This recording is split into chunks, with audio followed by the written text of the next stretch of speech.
on va travailler maintenant autour d'une table ronde, là où chacun pourra s'exprimer autour.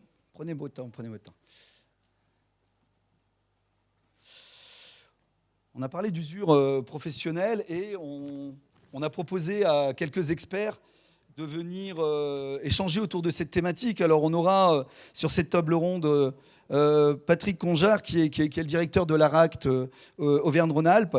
On aura aussi Vincent Vineski qui est là pour l'entreprise Michelin. Cyril Amprino, le secrétaire général de la CPE, merci. Je ne vous avais pas encore rencontré, mais je travaille beaucoup avec vos collègues de la CPE de l'Ain. Maxime Dumont, que je connaissais déjà, effectivement, qui est donc conseiller confédéral à la CFTC. Maxime, avec lequel on a eu l'occasion de travailler sur le dossier des morues du Crau. Guy Babola, aussi, voilà, qui est délégué régional de l'UDES, et nos deux collègues allemands qui vont être là aussi pour échanger avec nous autour de cette thématique.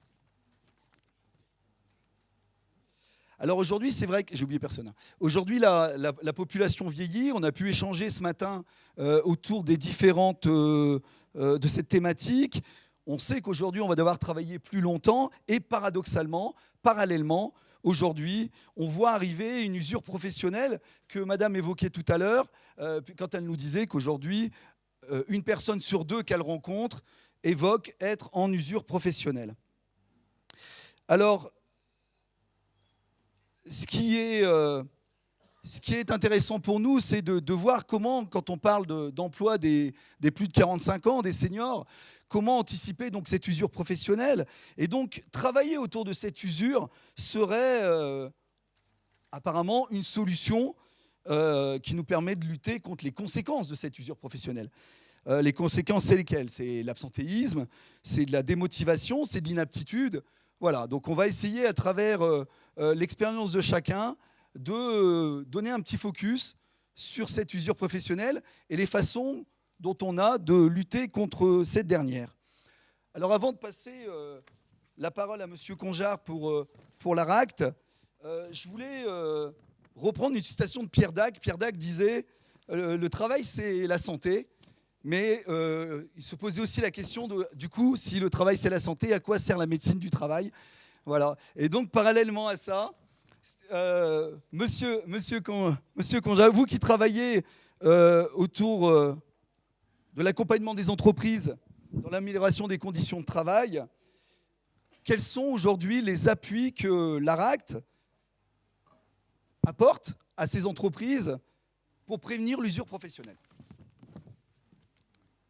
On attaque dur là. Ah bah oui, c'est vrai que quand on est le premier, voilà. Merci. Alors peut-être l'avantage d'être le premier, c'est que ça me semblerait peut-être utile quand même de dire qu'est-ce qu'on met derrière les mots qui sont utilisés, et en particulier derrière le concept d'usure professionnelle que vous rattachez d'ailleurs à la question des seniors et qui, de notre point de vue, n'est peut-être pas seulement lié à la population des seniors. Alors, exactement. C'est vrai que l'usure professionnelle, c'est un processus d'altération de la santé qui s'inscrit justement dans la durée et qui résulte d'une exposition prolongée à un risque, à une contrainte de travail. Alors, on l'a déjà entendu tout à l'heure, cette contrainte, évidemment, on pense à une contrainte physique, et la pénibilité physique existe toujours, et elle est toujours bien présente dans un certain nombre de métiers, mais on le voit aussi, ont émergé et sont aujourd'hui bien représentés dans certaines professions, des contraintes psychologiques et des contraintes cognitives. Les RPS ont déjà été cités tout à l'heure. Donc c'est intéressant de se redonner un petit peu une définition, parce que ça permet de dire, que le processus peut intervenir très tôt et qu'il ne concerne pas que les populations seniors. Ça me semble important. Et c'est aussi une façon de dire qu'aujourd'hui, tout le monde est concerné. C'est un problème ancien, même si, vous l'avez souligné dans votre propos introductif, il prend aujourd'hui un peu plus de relief compte tenu de l'allongement de la vie professionnelle, de la réforme des retraites, et donc du coup d'un enjeu non seulement pour les entreprises mais pour la société en général, qui est celui de bien vieillir au travail, et de comment faire en sorte d'avoir des gens qui puissent effectivement durer, ne pas être trop usés au risque d'arrêter leur parcours professionnel avant même l'atteinte de l'âge de la retraite. Je ne vais pas vous citer quelques chiffres, mais vous savez qu'on est très mauvais hein, en termes de... On a bien donné ces chiffres, je crois qu'on doit être 12e au rang mondial ou quelque chose comme ça, en termes de maintien dans l'emploi et des salariés souvent qui n'arrivent même pas jusqu'à l'âge de la retraite légale en bonne santé au travail. Alors une fois qu'on a dit ça, la demande, comment elle arrive et comment on la traite? C'était votre question de départ. Alors moi j'ai envie de dire, elle se pose rarement comme cela. C'est-à-dire qu'elle se pose rarement de manière aussi explicite. On n'a pas une entreprise qui vient frapper à la porte de l'ARAC, qui nous dit « Venez chez moi, je voudrais faire de la prévention de l'usure professionnelle ». Ça ne se passe pas tout à fait comme ça. Et on rentre bien souvent par des symptômes. C'est-à-dire qu'on va effectivement avoir des entreprises qui vont nous solliciter pour des problématiques, vous l'avez dit, d'absentéisme, pour des problématiques d'inaptitude, de turnover, de choses qui sont finalement davantage le reflet des effets visibles de ce que peut provoquer l'usure professionnelle. Alors, deux entrées possibles par rapport à ça. Le souci déjà qu'elle note, c'est, sans rentrer non plus dans des choses trop techniques, mais on pourrait dire qu'il y a 3 formes de prévention. Vous avez sans doute ça en tête. Hein. Il y a la prévention tertiaire, on va agir sur les causes et on va essayer effectivement de travailler. Il y a la prévention secondaire, ça a déjà été évoqué, on va former, équiper, outiller les personnes pour faire face aux risques auxquels elles sont exposées. Et je suppose que c'était inscrit dans l'intitulé de la table ronde, il y a ce qu'on pourrait appeler la prévention primaire, c'est-à-dire comment faire en sorte d'éviter que cette usure intervienne préalablement. Alors là, les entrées sont assez classiques. Hein. On va d'abord faire un état des lieux, travailler, remettre en perspective, repérer justement ces symptômes. Et ça passe par un travail un peu d'investigation, parfois quantitative, hein, quelques indicateurs, notamment dans les grandes entreprises, en termes de santé, en termes d'absentéisme, y compris de choses qui renvoient davantage à la production. Donc on a besoin de regarder, d'analyser ces effets, peut-être de les regarder aussi en fonction des populations, des services, des générations. Donc il y a des études croisées qui peuvent être faites. Et puis c'est aussi, ça a été déjà largement évoqué tout à l'heure, l'idée, au-delà de ces effets, de faire un diagnostic, une analyse des causes, c'est-à-dire d'aller voir un petit peu dans le travail qu'est-ce qui peut être source de pénibilité, avec des choses qui renvoient au contenu même du travail, à l'organisation du travail, aux pratiques de management, qui renvoient à l'environnement de travail, aux questions de sens au travail, enfin voilà, tous ces aspects-là qui font que ça participe ou pas au fait de bien vieillir au travail, si je rebondis sur l'entrée, ou d'être prématurément usé par le travail. Et évidemment, et j'arrêterai là, ces diagnostics, parce que l'état des lieux, finalement, aujourd'hui, on arrive plus ou moins bien à le faire, ça doit aussi se concrétiser par des plans d'action, par l'engagement de démarches à l'échelle d'entreprise, à l'échelle aussi, on le voit de plus en plus, de projets inter-entreprises. Ça peut être intéressant de se rassembler à plusieurs, de travailler à l'échelle d'un territoire ou d'un secteur d'activité pour ensemble analyser les expériences des uns et des autres et travailler des plans d'action plus collectifs. Et ça renvoie aussi à d'autres niveaux comme ceux de la branche, parce qu'il y a aussi derrière des enjeux de négociation et de travailler avec les partenaires sociaux sur ces aspects-là. Et dernier point, on aura peut-être l'occasion d'y revenir, ça a largement été évoqué tout à l'heure, c'est aussi du coup l'intérêt d'avoir d'emblée à la fois une approche globale du sujet. Ce n'est pas que l'affaire des acteurs de la santé, ce n'est pas qu'une entrée uniquement risque professionnel, santé, sécurité au travail. On voit bien que ça concerne aussi la question des parcours professionnels, la question des questions RH, des questions d'organisation du travail. Et ça nécessite aussi d'associer, d'embarquer les parties prenantes, ceux qui sont directement concernés, à savoir les collectifs de travail. Alors je vous remercie, je pense qu'on aura des questions tout à l'heure à vous poser, mais ça veut dire qu'aujourd'hui, en tant qu'ARACT, aujourd'hui, la porte d'entrée, c'est essentiellement pour vous l'entreprise. Hein.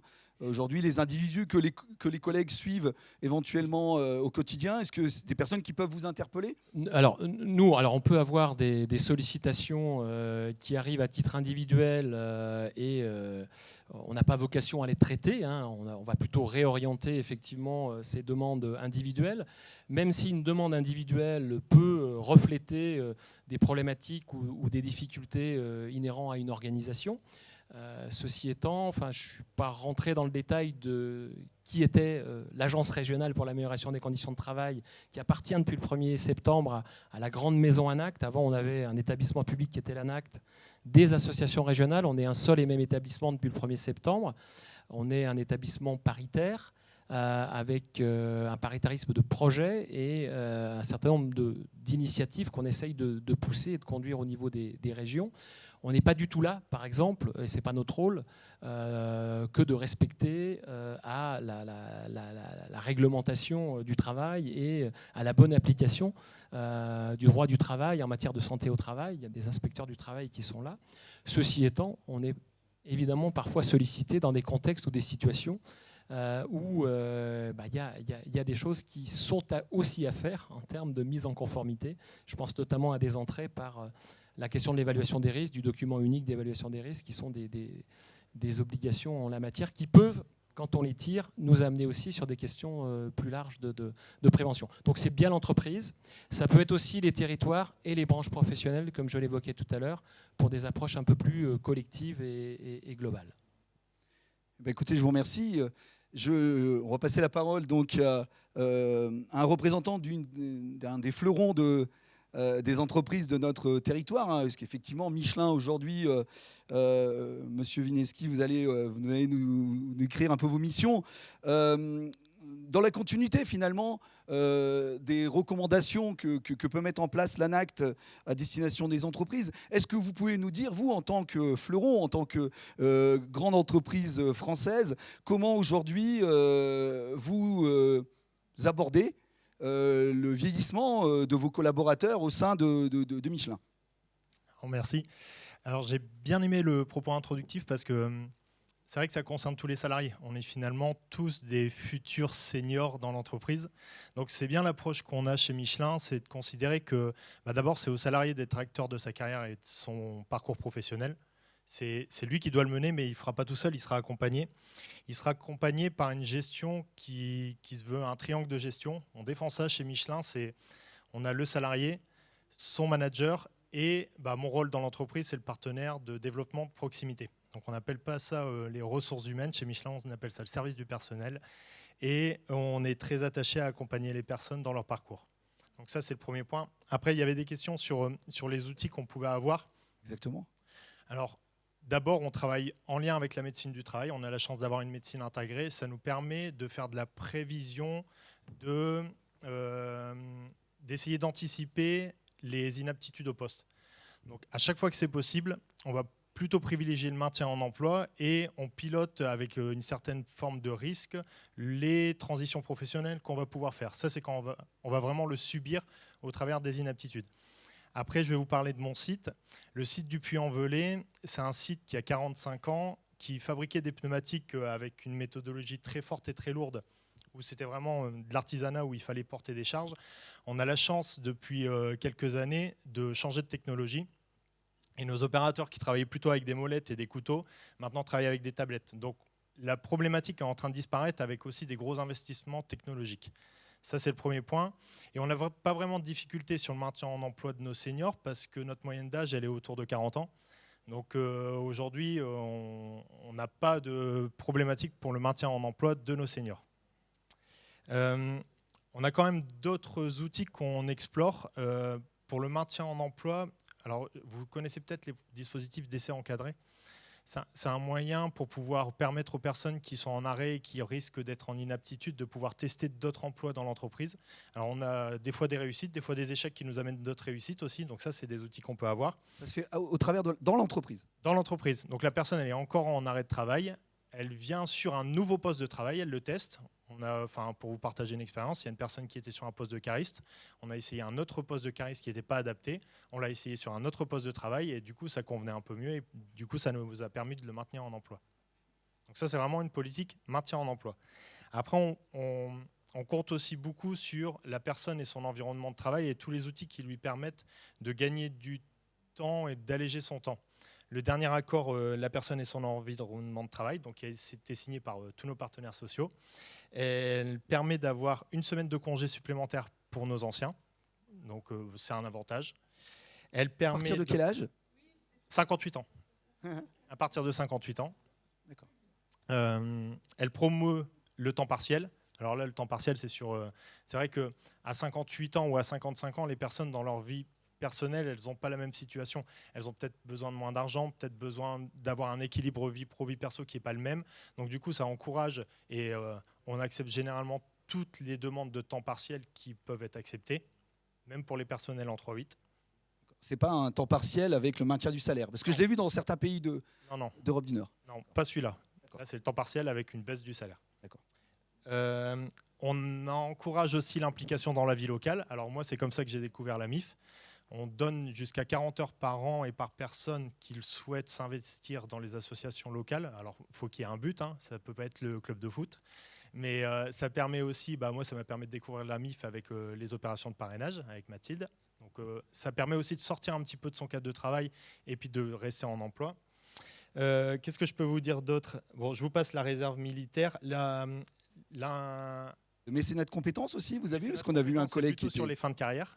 D'accord. Donc les fins de carrière, on a la possibilité chez Michelin, alors toujours pareil, hein, si on est dans une association à but non lucratif, etc., je vous passe les détails, mais de dédier ces 2 dernières années de carrière, au minimum, en dehors de chez Michelin. On est toujours rattaché à Michelin, le salaire est pris en compte par Clermont, mais par contre l'activité, elle est complètement en dehors de l'industrie. Ça, c'est toutes les choses qu'on peut faire pour accompagner le parcours. Et après, on met surtout en évidence les offres en interne. Donc le but, c'est d'accompagner les personnes, comme je disais, tout au long de leur carrière. On peut avoir des risques de perte d'emploi. En ce moment, j'accompagne une personne, elle sait que son poste va disparaître dans 2 ans. Donc on a des ateliers d'orientation professionnelle. Ça permet de mieux se connaître, découvrir ses ambitions et puis de pouvoir avoir accès à des offres de mobilité interne. L'avantage d'un groupe comme Michelin, c'est qu'il y a des postes qui peuvent se débloquer dans d'autres usines. Et généralement, l'accompagnement de la mobilité, il est assez avantageux pour pouvoir pousser les gens et les encourager à changer de site. Ça, c'est le premier point. Ça leur permet de se projeter, de se développer. Et pour vous donner un cas concret qui paraît un peu décalé, il y a 1 an ou 2, là, j'ai accompagné un salarié qui était...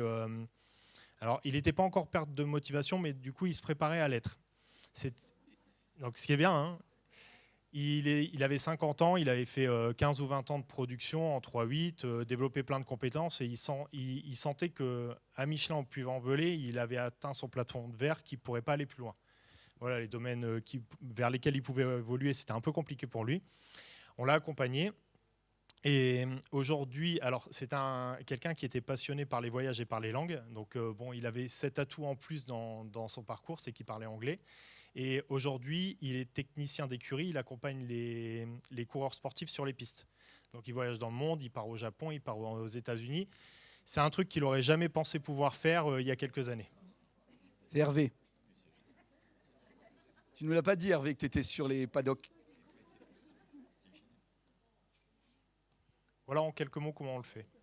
Mais merci, je reviendrai vers vous tout à l'heure, je n'en doute pas. Alors ça peut faire, ça peut faire rêver. Donc je fais la transition.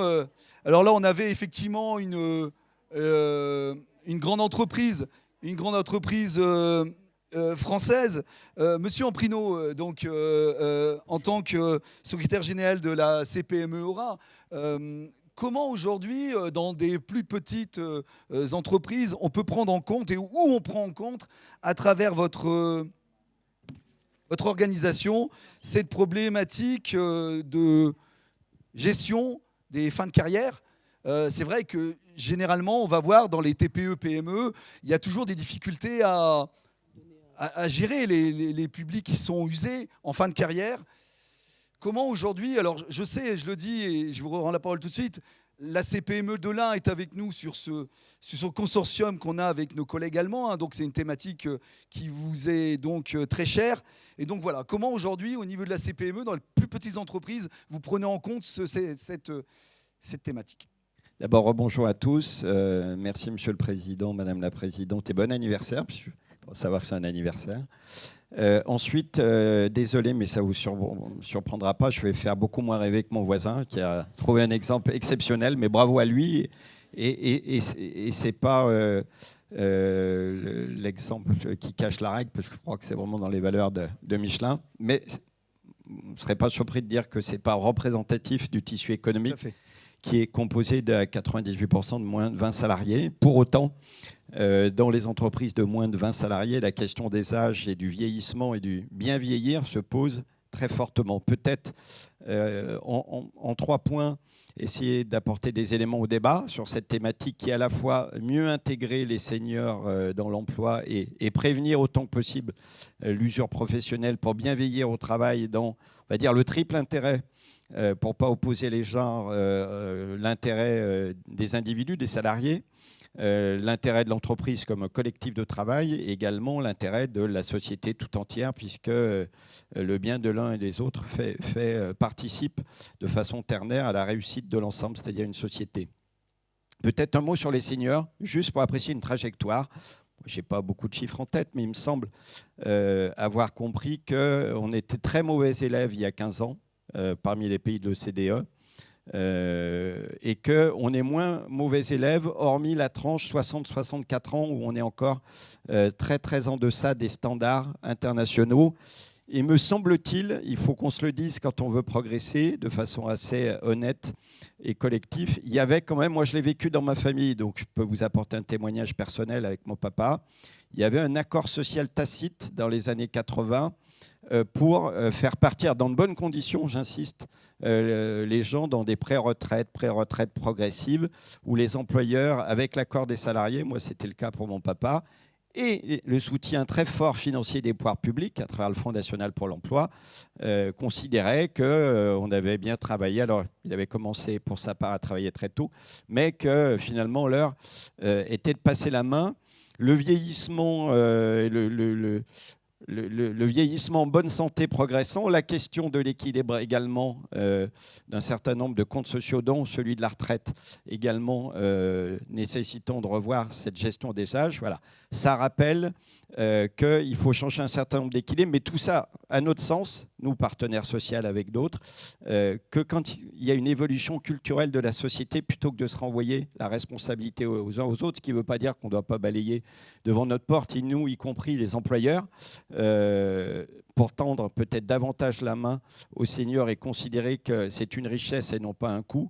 Mais c'est facile à dire et c'est plus difficile à faire. C'est pour ça qu'il faut s'y coller, entre guillemets, collectivement. Deuxième réflexion, il me semble que sur la question de l'usure, en tout cas, vu de notre fenêtre, ces PME, je sais que c'était une réforme qui est très douloureuse pour beaucoup de monde, et ça on le respecte. Sur le volet réforme de l'usure professionnelle, on a fait un certain nombre de propositions à ces PME dans la phase de concertation avec l'exécutif. Et il nous semble que ce qui a été voté va plutôt dans le bon sens pour les TPE-PME. Je m'explique sur 4 points.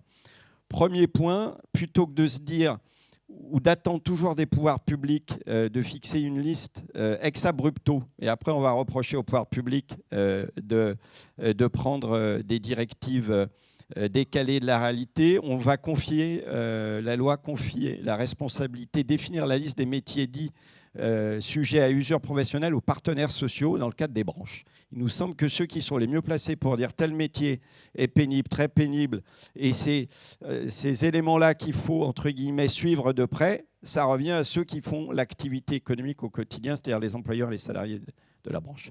Premier point, donc c'est un progrès. Deuxième point, plutôt que d'attendre les 3 dernières années pour se rendre compte que quelqu'un est usé jusqu'à la corde, c'est peut-être pas mal de commencer à se dire, puisqu'on se dit qu'à 45 ans, on fait partie de la deuxième partie de carrière, qu'on peut être à ce titre-là senior, on met des guillemets, c'est pas mal d'offrir la possibilité d'avoir un entretien, pour le coup, avec quelqu'un qui a de l'expertise technique pour apprécier la notion pour qu'elle ne soit pas subjective, c'est-à-dire un médecin du travail. Et que ce médecin puisse dire à la personne, par rapport à votre situation au moment où on se voit, il me semble qu'il est indiqué pour vous de prendre un certain nombre de dispositions qui vont être d'aménager votre poste de travail, ou bien parce qu'il y a déjà un certain nombre de faisceaux qui sont inquiétants, d'envisager purement et simplement de changer de métier, donc de vous reconvertir, d'avoir de la mobilité, ou bien de vous former pour avoir une évolution dans l'exercice de votre métier. Voilà. Des éléments objectifs qui vont permettre d'anticiper, à la fois pour l'individu, mais du coup pour l'entreprise, soit en interne, soit en externe, puisqu'il y a des outils pour ça, pour favoriser les mobilités, les reconversions et les transitions professionnelles, le parcours sans attendre au dernier moment et que ça soit dans la difficulté pour se faire. Troisièmement, et non des moindres, parce qu'on peut, l'enfer étant pavé de bonnes intentions, on peut toujours dire oui, il faut faire, mais comment on finance? Là, pour le coup, il y a un fonds qui a été prévu et qui est doté d'1 milliard d'euros pour commencer, qui va permettre de financer les actions dont je parlais. Donc, on pense, nous, que c'est une évolution positive. Ensuite, par rapport à la question, comment fait-on dans les TPE, PME, je pense qu'aujourd'hui, on ne fait pas forcément très bien, mais pour faire mieux, alors sans préjuger de la discussion, de la négociation qu'il va y avoir entre partenaires sociaux pour progresser encore sur ce plan-là, d'abord, on sait, mais on sait ce qu'il ne faut plus faire. Encore une fois, vu de notre fenêtre CPME, c'est-à-dire la contribution de la lande. Voilà. C'est-à-dire on taxe. Je crois que c'était en 1987 ou 88, un député, alors animé des meilleures intentions, qui a dit qu'il faut taxer fortement toutes les entreprises qui licencient les plus de 50 ans. Encore une fois, dans le principe, ça pourrait s'entendre. Résultat des courses, c'était exactement l'effet inverse, c'est-à-dire que les entreprises se sont séparées, les gens partent jusqu'à 49 ans et n'embauchaient plus à partir de 50 ans. Voilà. Donc 2008, c'était abandonné. Donc pour nous, il faut inciter, il faut outiller, il faut accompagner dans le cadre, mais c'était très bien dit avant moi, d'une gestion de la formation et des carrières tout au long de la vie. Et en interne et en externe, et c'est pour ça que ça a été dit, je crois, par le directeur de l'ARAC, que la question des branches et des territoires est intéressante, parce que la mobilité, en tout cas dans les TPE, elle est possible ou elle n'est pas possible. Et souvent, elle n'est pas possible. Mais ce n'est pas pour autant qu'elle n'est pas nécessaire et qu'elle n'est pas de l'intérêt à la fois des uns et des autres, de l'individu et de l'employeur. Donc il faut donner des outils.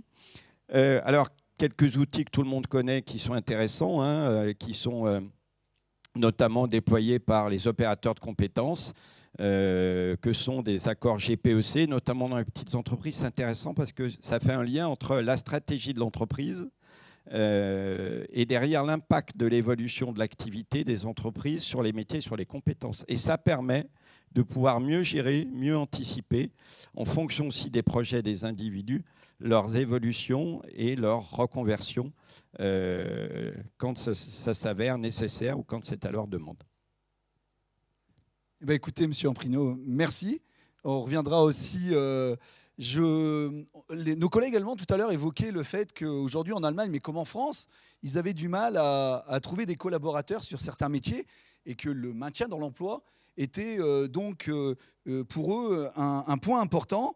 Maxime Dumont, vous êtes conseiller confédéral à la CFTC. Comment aujourd'hui, je vous ai vu tout à l'heure interpeller notre collègue économiste précédemment autour de ces questions, comment aujourd'hui, de votre point de vue à vous, vous voyez l'usure professionnelle et les solutions qui seraient possibles pour lutter du côté des entreprises à ce type de fléau? Alors, bonjour à toutes et à tous. Bon anniversaire, effectivement. Merci de m'avoir invité. Si j'avais la solution, je serais la première organisation syndicale de France. Ce n'est pas le cas. Donc, je vais essayer de donner quelques solutions qu'on peut avoir et de compléter ce que vient de dire mon collègue de la CPME, puisqu'on travaille énormément au niveau national avec la CPME également. Je pense qu'on a mis énormément d'outils pour éviter effectivement ce que vous dites. Le premier, et l'économiste le disait tout à l'heure, c'est qu'il faut écouter les salariés. Or, on sait très bien qu'écouter les salariés dans les petites entreprises, en tout cas, ce n'est pas toujours la panacée, tout simplement parce que la réflexion du patron, quand vous lui dites « écoutez, il serait bon de faire comme ci ou comme ça », c'est « tu veux pas les clés du camion ?» Donc forcément, bon, ça coupe court un petit peu quand même à ce qu'on peut dire. Donc, écouter les salariés, ce n'est pas inné, ça ne vient pas tout seul. Et il faut que l'employeur se remette en cause et qu'il se dise « j'ai des collaborateurs » et non pas des salariés ou des ouvriers. J'ai des collaborateurs. Et c'est grâce à mes collaborateurs que je peux faire tourner effectivement la boutique qui effectivement est bien la mienne, mais grâce à eux. Et pour ça, on a mis les outils. 2014, l'entretien professionnel. C'est quand même un super outil, l'entretien professionnel. Tu n'en as pas parlé, mais bon, c'est quand même un super outil dans les entreprises puisque ça permet individuellement de pouvoir effectivement juger où on est son salarié, en interne ou en externe, puisque l'entretien professionnel, c'est pas « je sais travailler dans l'entreprise hein, », c'est « quelles sont mes ambitions à moi ?» Quelles sont mes ambitions? Où je veux évoluer? En interne ou en externe? Où je veux évoluer? Qu'est-ce que je pourrais faire? Qu'est-ce que je n'ai pas fait et que je pourrais faire, par exemple, de la formation professionnelle? Est-ce qu'on m'en a donné? Est-ce qu'on m'en a pas donné? Et d'ailleurs, l'entretien, il est, lui, d'ailleurs, assujetti à des critères bien spécifiques pour pouvoir répondre à ces questions-là. La gestion des emplois et des parcours professionnels, puisque la GPEC, gestion prévisionnelle des emplois et des compétences, est remplacée maintenant par les gestions des emplois et des parcours professionnels. On voit quand même bien dans le titre la différence entre les deux. C'est quelque chose aujourd'hui qui est obligatoire, non pas dans les plus de 300, parce qu'effectivement, le problème de la GPEC, c'est que c'était obligatoire dans les plus de 300, mais pas en dessous. Et j'allais dire, c'est pas parce qu'on est dans une petite entreprise qu'on a des petits droits. On doit avoir tous des droits. Et comme on est à 98%, et ce qui est vrai dans des petites entreprises de moins de 50 salariés, ben, il vaut mieux les avoir aussi dans celle-là. Donc la loi aujourd'hui, là-dessus également, a très clairement dit qu'il fallait qu'on mette en place des GEPP dans les entreprises de moins de 50 salariés et les OPCO, les opérateurs de compétences, qui sont issus des branches, puisque c'est le bras armé des branches professionnelles qui prennent les décisions politiques, c'est la loi de 2018 qui l'a dit, les branches professionnelles prennent les positions politiques et les OPCO les mettent en œuvre. Donc les OPCO accompagnent aujourd'hui et de façon assez importante, c'est moins qu'on puisse dire, on a les chiffres qui viennent d'être donnés, les entreprises dans la gestion de leurs emplois et des parcours professionnels des salariés. Comme il fallait avoir d'autres dispositifs pour permettre effectivement la transition professionnelle des salariés, on a mis en place en 2016 Transco, les transitions professionnelles collectives, à la demande exclusive des employeurs. Donc c'est l'employeur qui dit voilà, je vais devoir réformer une partie de mon entreprise, pas forcément la totalité, une partie, et pour ce faire, il faut que j'ai un accord à froid. C'est hyper anxiogène de réunir son personnel, surtout dans une petite boîte, et pour laquelle le patron va devoir se remettre en cause alors que c'est sa vie, c'est peut-être aussi celle de son père et de son grand-père. C'est hyper anxiogène de se dire il va falloir que je parle de ça à mes salariés. Et puis derrière, vous le savez, il y a aussi les clients. Et puis il y a des fuites. Et on dit, oh là là, il se passe ça dans cette entreprise-là, autant il va peut-être falloir qu'on reprenne nos billes, ou du moins qu'on livre plus qu'il faut livrer pour faire tourner cette boîte-là, parce qu'il y a des risques de ne pas être payé. Donc tout ça, il faut le faire à froid. Et Transco est certainement aujourd'hui, et d'ailleurs l'Europe nous le dit, un des dispositifs les plus adaptés à une transition d'une partie du personnel à froid, puisque le personnel, à ce moment-là, va aller se former sur un métier qui n'est pas en tension, donc un métier porteur, le métier qu'il aura choisi. Et à partir du moment où il aura choisi son métier, eh ben, il pourra effectivement aller faire, parce que là, on est sûr qu'il y a du boulot. Hein. C'est dans le bassin d'emploi, c'est pas ailleurs, c'est pas en Hollande, c'est pas en Belgique, c'est pas en Allemagne, messieurs. C'est en France, près de chez toi, près de son église, près de la vie de ses enfants à l'école. Et donc là, on peut avoir un métier porteur. Donc ça, c'est Transco. À la suite de Transco, il y a maintenant 2 ans, l'État a décidé de mettre en place, soyons francs, il n'y a pas une négociation paritaire dans ce coup-là, à la demande des organisations professionnelles dont la CPME a fait partie, en allant voir directement le ministre, a mis en place Transco RCC. Donc c'est une autre forme de transition, encore une fois, permettant aux salariés de se reconvertir, mais cette fois-ci avec quelques petites différences, un peu moins de dialogue social, un peu plus d'autorité de l'entreprise en disant vous allez vous former un tel. Il faudra toujours que le salarié donne son accord, bien évidemment. Mais par contre, une fois que vous êtes formé, vous ne revenez plus chez moi. Alors que Transco, une fois que vous êtes formé, vous pouvez aussi retourner dans l'entreprise si vous le désirez. Donc on voit qu'il y a quand même énormément de dispositifs qui ont été mis en place. Et puis bien sûr, les dispositifs que vous connaissez tous, parce que vous avez affaire à des salariés qui vous en parlent, bah c'est quand même le compte personnel de formation qui peut permettre également de faire un projet de transition professionnelle. Et là, il faut passer par les AT-Pro régionaux dans son bassin d'emploi, encore une fois là. Et là, on décide individuellement, c'est plus l'entreprise qui est dans le coup, c'est individuellement, on décide effectivement également de se reconvertir personnellement. Donc on voit bien que derrière tous ces dispositifs qui ne sont pas que du blabla, qui sont les choses qui fonctionnent, on a des chiffres, ça marche très très fort, on a effectivement énormément de dispositifs. L'où ça bloque, c'est qu'on a beau avoir beaucoup de dispositifs, on n'a pas beaucoup de gens qui les connaissent. Et donc le problème, c'est l'information, toujours pareil, l'information. Et moi, je peux vous dire que les MIF, avec qui j'ai eu le plaisir, pour des cas dramatiques, de travailler, pour des PSE, très clairement, des très gros PSE, les MIF, vous avez un rôle essentiel à jouer. Vous avez en face de vous des personnes, effectivement, qui sont dans un état de délabrement personnel important parce qu'ils ont vécu ce qui leur arrive comme étant non seulement un échec, mais une injustice. Et par rapport à ça, vous avez ces dispositifs qui vous permettent effectivement de leur dire on peut essayer ensemble de trouver des solutions. Et dans les solutions qu'on peut trouver, il y a bien évidemment ce qu'on a mis en place qui est totalement gratuit pour les entreprises et pour les salariés, c'est le conseil en évolution professionnelle. Où là, on ne parle pas de petits sous, quand même, ça doit être gratuit, on les paye, bien évidemment, c'est les professionnels. On a mis 138 millions d'euros dans le jeu pour ces personnes. L'appel d'offres, d'ailleurs, est en train de se faire là pour les nouveaux qui vont se mettre en place.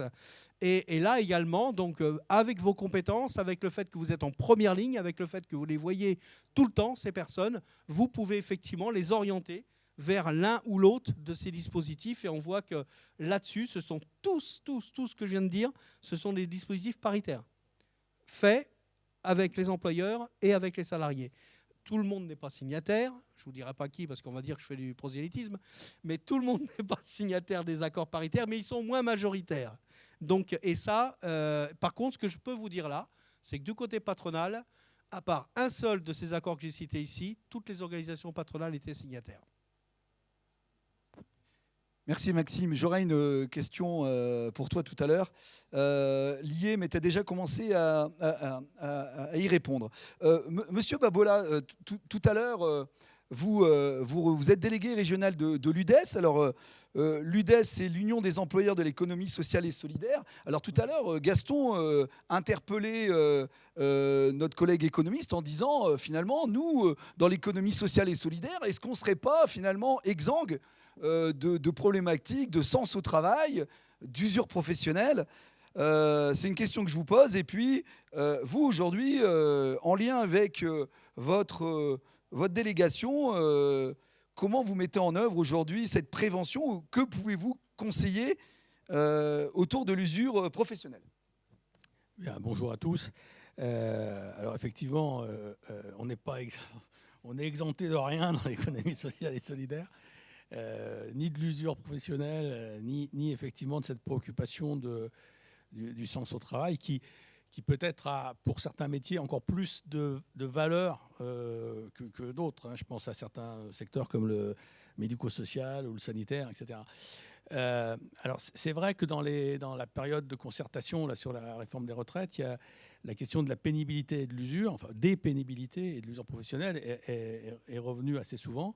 L'UDES a eu l'occasion de faire un certain nombre de propositions sur ces questions-là. Alors, la première, et je rejoins ce que disait Cyril, parce que là-dessus, je pense qu'on était d'accord, ça consistait effectivement à s'appuyer davantage sur les branches professionnelles. Alors, notamment pour la définition des métiers susceptibles d'être exposés à des risques, parce que c'est quand même ces branches qui les connaissent le mieux et qui sont le mieux à même de les définir, et mieux à même de définir après les actions concrètes à mettre en œuvre. C'est-à-dire, il ne s'agit pas simplement de définir des métiers soumis à risque, mais de dire quelles actions on peut mettre en œuvre de façon concrète. Et là, c'est vrai que le fait qu'il y ait un fonds qui permette de financer ces actions-là, et je pense que ce fonds, il est quand même plutôt dirigé priorité vers les TPE, PME, c'est clair. Donc là, il y a vraiment, me semble-t-il, un élément important. L'autre chose, c'était aussi l'idée que ce qu'on proposait, c'était aussi de pouvoir créer un congé de conversion, finalement, de reconversion hors C2P, la compte professionnelle de prévention, et idem, de façon à ce que ce soit les branches qui puissent définir les métiers qui pourraient accéder à ces reconversions. Et puis on avait des propositions qui concernaient davantage, j'allais dire, l'employabilité et la santé au travail. La première, c'était l'idée de proposer qu'il y ait un abondement public sur les comptes personnels de formation en faveur des seniors pour des formations confortant leur employabilité. C'est-à-dire, alors c'était vrai notamment pour le numérique, hein, mais pas seulement.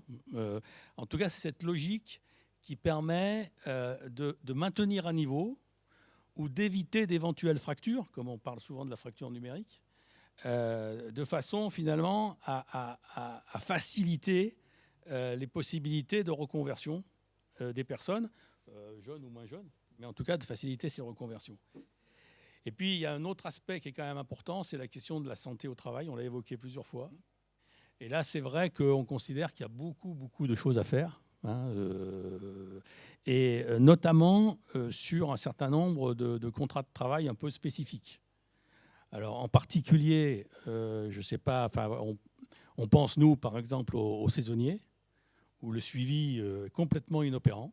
Et ça pose quand même une vraie question, parce que les saisonniers représentent quand même un effectif considérable dans certaines professions. Et puis on pense aussi à des métiers qui sont très représentés dans l'économie sociale et solidaire, hein, effectivement. Hein.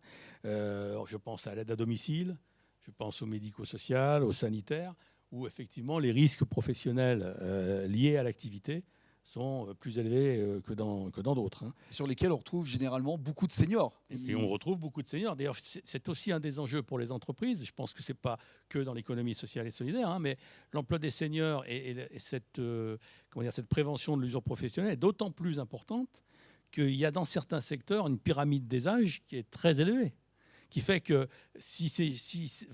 un départ massif de gens serait quelque chose qui mettrait en péril finalement l'activité même de l'entreprise. Et puis, le dernier point, c'est la question de l'organisation du travail sur la gestion, pour mieux gérer, en tout cas gérer au mieux les fins de carrière. Et sur ce plan-là, on avait tendance à rejoindre la proposition qui avait été faite, d'ailleurs dans un rapport, hein, qui consistait à permettre, via des accords de branche aussi, hein, la possibilité pour des salariés de plus de 50 ans de passer à temps partiel, tout en maintenant des cotisations sociales sur la base du temps plein.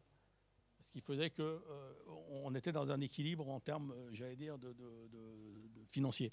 Voilà, donc ce sont à peu près les propositions que nous faisions sur la question. Merci Monsieur Babola. On sait qu'aujourd'hui, merci. Hein, on sait qu'aujourd'hui, voilà, on se dirige vers 64 ans là pour les travailleurs français. L'âge de la retraite, c'est 67 ans au niveau de l'Allemagne.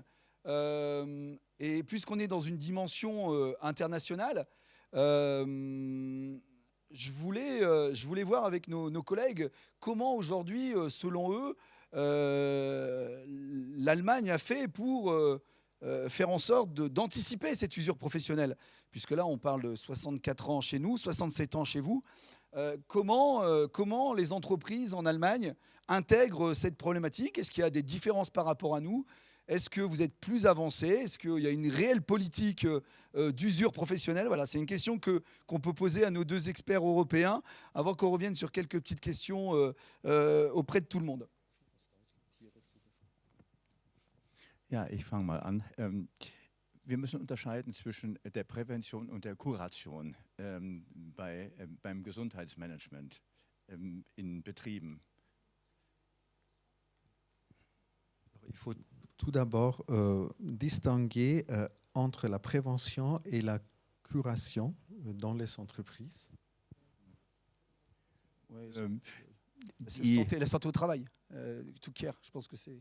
Die Regelungen sind für das Gesundheitsmanagement sind in Deutschland sehr streng. Und zwar von verschiedener Seite, sowohl von dem Rehabilitationsträger, etwa der Bundesagentur, aber auch der Berufsgenossenschaft. Die prüfen kleine und große Betriebe sehr genau, welche Maßnahmen gesetzlich, aber auch freiwillig die Betriebe machen, unabhängig von der Größe des Betriebes. Alors, en Allemagne, dans le domaine de la santé de travail, nous avons des réglementations très, très strictes. D'un côté, de la part de l'Agence fédérale pour l'emploi allemande, mais aussi du côté des mutuelles professionnelles qui veillent au respect de ces réglementations, indépendamment de la taille de l'entreprise. Wir haben bei der Vorbereitung uns über das französische Wort usure, was das heißt. Ich übersetze es mal mit Erschöpfung. Und diese Erschöpfung kann psychisch, aber auch oder mental, aber auch körperlich sein. Und die neueste Untersuchung in Deutschland über Erschöpfung von Arbeitnehmern am Arbeitsmarkt haben folgende Ergebnisse erbracht. Alors nous nous sommes posé la question de la signification du mot français usure. Et pour nous, c'est un épuisement mental, mais aussi physique en même temps. Et en Allemagne, il y a eu une étude qui a été menée avec les résultats suivants. Man hat herausgefunden in einer ganz neuen Studie, dass der Zustand Usure, also als Deutsch Erschöpfung, nicht verursacht wird durch die Menge an Arbeit und nicht durch die arbeitsbedingte Anstrengung, sondern zwei Gründe sind dafür verantwortlich. Erstens die Nichtbeachtung eines Arbeitenden durch seine Vorgesetzten. Und das Zweite ist das fehlende persönliche Berufsziel, den Sinn des Berufes. Das sind die beiden Ursachen, wenn ich in der Arbeit, ob ich viel oder wenig arbeite, das war nicht signifikant. Signifikant waren diese beiden Begriffe Anerkennung meiner Tätigkeit im Betrieb in enger Verbindung mit der Betriebsphilosophie. Und das andere ist, ob es mir gelingt, einen persönlichen Sinn in meiner Arbeit noch zu erkennen. Alors, nous avons mené une étude concernant l'usure et nous avons constaté que ce n'était pas lié au volume de travail ou à l'effort produit pour mener ce travail. Mais nous avons identifié deux raisons responsables de cette usure. C'était premièrement la non-reconnaissance de la part de l'employeur vis-à-vis de ses employés et aussi, deuxièmement, le fait de ne pas savoir identifier ou prononcer des objectifs et aussi qui après mène aussi, qui est aussi lié à la question du sens au travail. Donc voilà, ces deux points-là sont selon nous responsables de cette usure au travail et pas le volume de travail ou l'effort pour mener ce travail. Und eine letzte Bemerkung, eine ältere Untersuchung, einige Jahre her, hat gezeigt, dass wenn das Gesundheitsmanagement als Satellit angeboten wird in Betrieben, die Leute weniger bereit sind, bei der Prävention in Anspruch zu nehmen. Gut ist, wenn das Gesundheitsmanagement integriert ist in das Gesamtmanagement, Human Resource Management. Die integrierten Formen der Prävention sind bei weitem akzeptabler durch die Mitarbeiter als die Satellitenlösungen, getrennt von den übrigen Managementsystemen.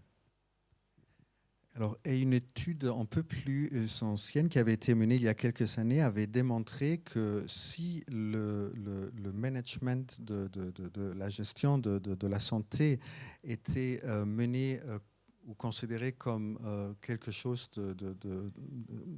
comme une espèce de satellite, ça fonctionnait moins bien. Donc, ça marche beaucoup mieux si c'est intégré dans l'ensemble de ces mesures de management. Et ça marche beaucoup mieux aussi par rapport à la prévention. Ich würde gerne noch 2, 3 Sätze ergänzen an dieser Stelle. J'aimerais rajouter encore 2, 3 phrases. Ich habe mal dieses Event heute zum Anlass genommen und habe für mich selbst nachgerechnet, wann ich in den Ruhestand versetzt werde, freiwillig oder unfreiwillig. Alors, avant de venir ici à cet événement, je me suis posé la question à quel âge j'allais partir à la retraite. Die Frage, die habe ich mich die letzten 30 Jahre, seitdem ich arbeite, nicht gestellt, aber es ist 2037. Donc, c'était une question que je ne m'étais jamais posée auparavant, mais voilà, la réponse que j'ai trouvée, ce sera en 2037. In den letzten 30 Jahren habe ich eine persönliche Erfahrung gemacht. Ich kenne unwahrscheinlich viele 60-Jährige, über 60-Jährige, die extrem leistungsfähig sind und weder psychische noch körperliche Einschränkungen haben.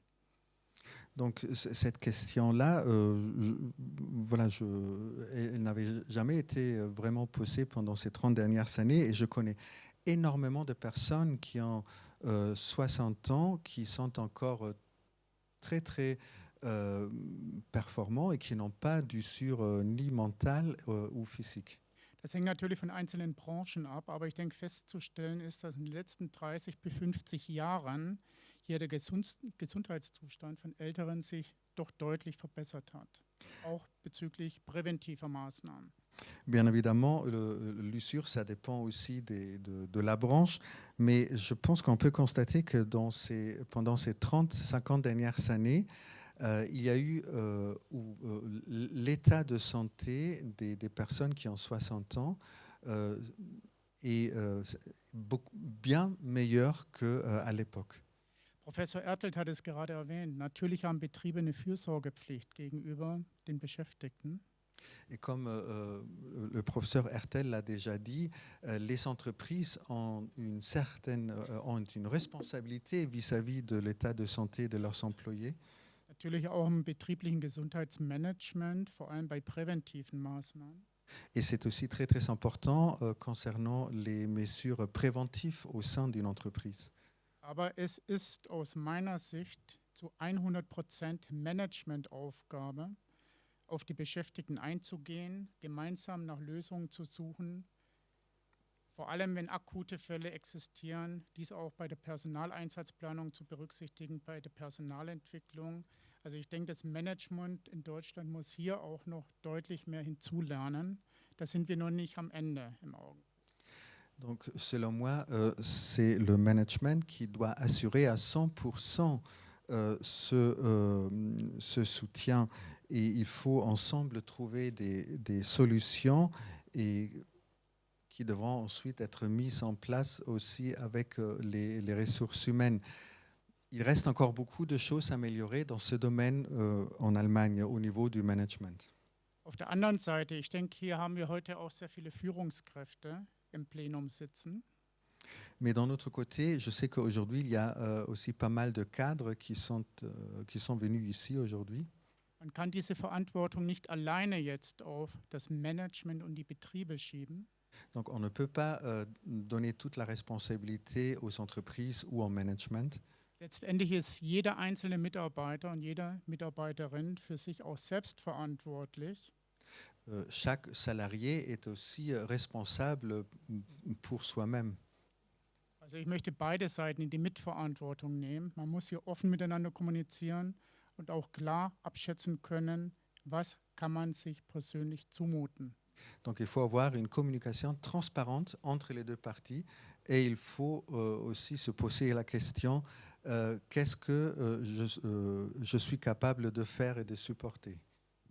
Also es ist ganz wichtig, dass hier ein offener, gemeinsamer, kommunikativer Prozess auch angestoßen wird. Donc il nous faut un processus de communication ouvert, transparent. Vielleicht abschließend Werbung in eigener Sache. Professor Ertelt und ich waren die letzten Jahre in einem ESF-Projekt involviert. Das nannte sich Work 60+. Und hier haben wir jetzt in den letzten Monaten 34 Best Practices entwickelt, wie man hier eine Arbeitsorganisation, das ist unabhängig von dem jeweiligen Land, hier im Sinne eines Best Practices gestalten kann, um diese alters- und alternsgerecht zu entwickeln. Wenn Interesse daran besteht, an diesen Ergebnissen, können wir die natürlich im Nachgang dieses Events auch zur Verfügung stellen. Alors, encore autre chose, mon collègue le professeur Ertel et moi, nous avons été impliqués dans son projet ESF. Sozialfonds européen. Qui s'appelle Work 60+. Et là, nous avons identifié 34 bonnes pratiques pour le travail dans des organisations, dans des entreprises, pour faire en sorte qu'il y ait des bonnes conditions de travail pour les salariés âgés. Et si cela vous intéresse, vous pourrez venir nous voir après et on pourra vous en renseigner encore plus. Merci à nos experts allemands. Ça va être l'occasion d'échanger un petit peu avec la salle. Il y avait une question qui était sous-jacente, mais souvent vous y avez répondu, autour des... Quelle est finalement pour vous, quelles sont selon vous les avancées les plus significatives? Alors je rebondis, c'est une question que je vais poser du coup à Maxime. Tout à l'heure, Maxime, tu nous disais, tu parlais de Transco.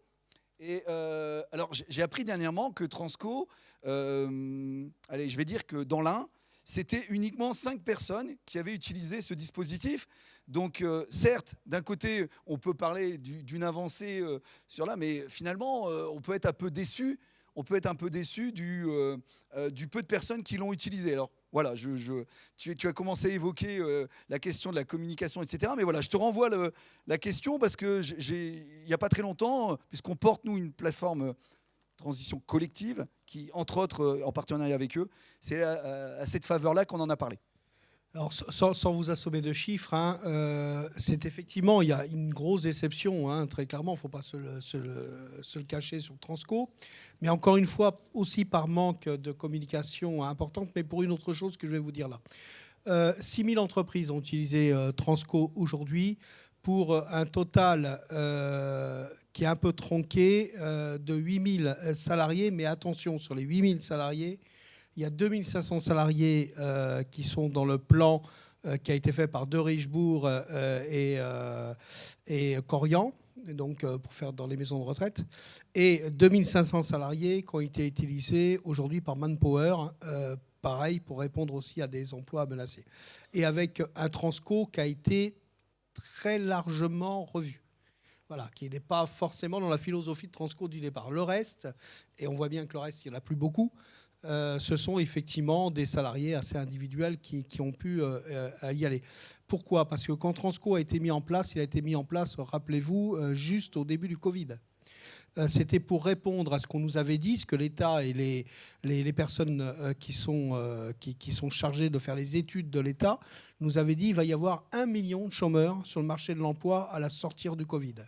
Il y a eu le quoi qu'il en coûte, je crois que tout le monde l'a vu, et il n'y a pas eu du tout 1 million de chômeurs à la sortie du Covid, et la courbe exponentielle des chômeurs et des demandeurs d'emploi, donc c'est croisé à la sortie du Covid, ce qui a fait, on ne peut qu'en être content entre nous, ce qui a fait qu'aujourd'hui on est à 7,1% de chômeurs, et comptant en 2027 à aller à 5% de chômeurs. C'est-à-dire le plein emploi, très clairement. Donc, tant mieux, on n'a pas eu besoin de le faire. Résultat des courses, les entreprises ne se sont pas servies de Transco. Et pour celles qui ont dû faire, malheureusement, appel à des licenciements, ils sont restés sur le lieu commun qu'ils connaissent tous, qu'on appelle je vais y arriver. Le PSE. Voilà, merci beaucoup. Merci pour ceux qui soufflent. Le PSE. Voilà. Et donc, ils sont restés là-dessus parce que c'est ce qu'ils connaissent. Voilà. Donc, voilà pour cette partie, effectivement, Transco. Et moi, je vous dirais très clairement, sur un coup comme ça, on ne jette pas l'eau du bain et le bébé avec. Donc, on est mon intention. On est en train, avec Carole Grandjean, puisqu'on a eu la réunion la semaine dernière, alors vous avez... là, du neuf tout de suite, puisque je ne l'ai pas encore communiqué sur mes réseaux.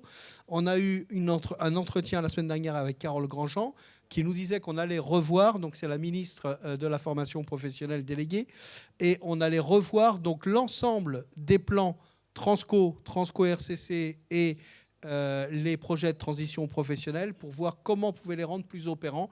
Et tu parlais de 1 milliard d'euros mis dessus. Là, il y aura 1,5 milliard d'euros mis dessus également, mais qui vont venir avec d'autres aides qu'on connaît aujourd'hui et ça va venir se cumuler.